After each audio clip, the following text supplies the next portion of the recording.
میں اس کے ساتھ باتوں میں مصروف تھا کہ اذان کی آواز میرے کانوں میں گونجنے لگی، اور یقینی طور پر وہ آواز اس کے کانوں میں بھی گونجی۔ دوران اذان ہم دونوں خاموش رہے۔ اذان کے ختم ہونے کے بعد اس نے مجھے کہا کہ آپ نماز پڑھنے جائیں۔ میں نے کہا اچھا، دیکھتا ہوں۔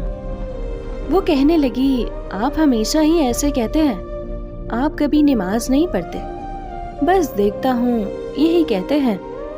اس کے بعد میں نے کال کاٹ دی اور میں صرف جمعے کی نماز پڑھا کرتا تھا۔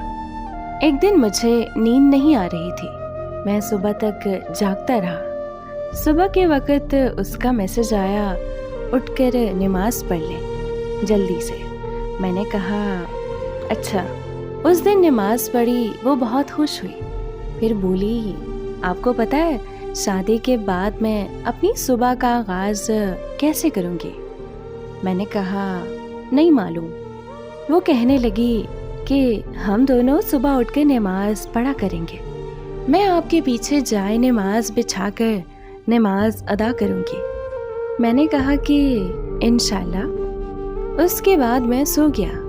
آج اس بات کو 2 سال بیت گئے ہیں۔ اب میری کوئی نماز قضا نہیں ہوتی۔ جب بھی اذان ہوتی ہے اس وقت میں جس کام میں بھی مصروف ہوتا ہوں، میرے کانوں میں بس اسی کی آواز گونجتی ہے کہ اٹھیں نماز پڑھنے جائیں، اور میں کام چھوڑ کر مسجد کا رخ کر لیتا ہوں۔ جب تہجد پڑھتا ہوں تو اپنے پیچھے کچھ فاصلے پر ایک جائے نماز بچھا دیتا ہوں اور آنکھیں بند کر کے یہ محسوس کر لیتا ہوں کہ وہ میرے پیچھے ہی تہجد ادا کر رہی ہے۔